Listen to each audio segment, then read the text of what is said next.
fourth high-impact practice is writing intensive courses. Now, basically, the idea here is we're not talking about teaching kids spelling and grammar. Not that that isn't important. People should use good spelling and grammar. But the high impact that we get from writing intensive courses comes from the process of writing, the business of making our thinking visible. Okay? When students have to take the thoughts from their head and translate them, not just into words, but into well-organized words that are going to communicate effectively with others, that demands higher level thinking. That demands putting things together, synthesizing our thoughts, and thinking about how those thoughts will be interpreted by others. That's where the high impact comes from, not just in writing intensive courses, but in a lot of the high impact practices, by forcing students to engage in higher level thinking, making their brains stronger so they get better learning outcomes. Now, writing intensive courses specifically depend on a number of factors. Three important ones are structure, authenticity, and connectivity in the writing experience. Let's talk about each one of those. First, structure. For students to write well, you need to tell them what you expect. Make clear the style and the format and the thinking that you want them to do in the papers. A really good way to make those expectations clear is with a rubric that lets students know up front the kinds of things you're looking for and how relatively valuable they are based on the points you assign. Now, I've heard some instructors say, oh, I don't like a rubric. It kind of cuts down student creativity and it's spoon-feeding them things they should be able to figure out on their own. Not really.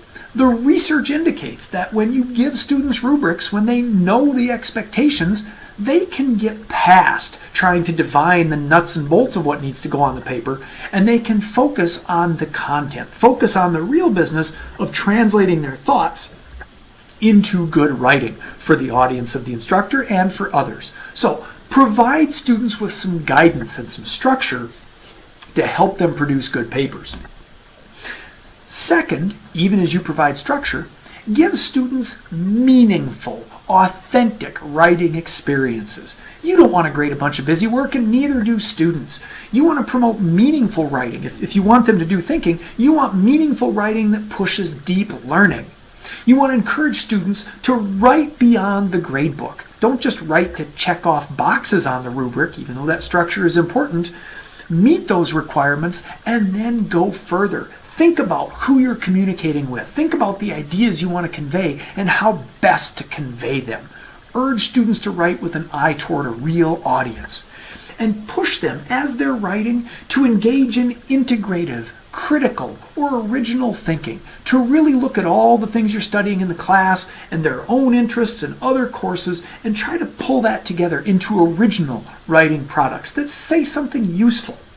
Another way to help make writing meaningful is also to make it connect with others. Remember, the whole benefit of writing is that it makes students translate thoughts from their head into something that other people are going to read and interact with. So foster interaction between each writer in your class and readers. Now, that means with you as the instructor, when you get their papers, don't just correct, but connect with students. Give students lots of feedback, and not just at the end, but while they're writing.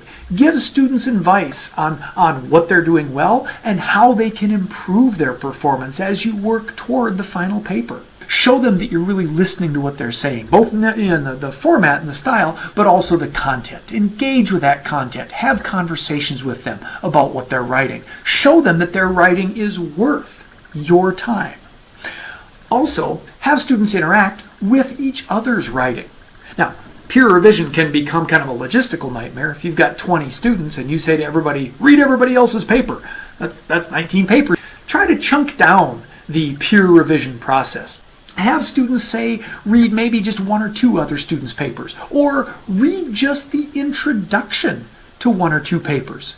When they have shorter bits of peer revision, they'll still get to interact with each other, but they'll have more time, they'll take more time to give useful feedback on those portions of the papers. So chunk that peer revision and give students some guidance in their peer revision.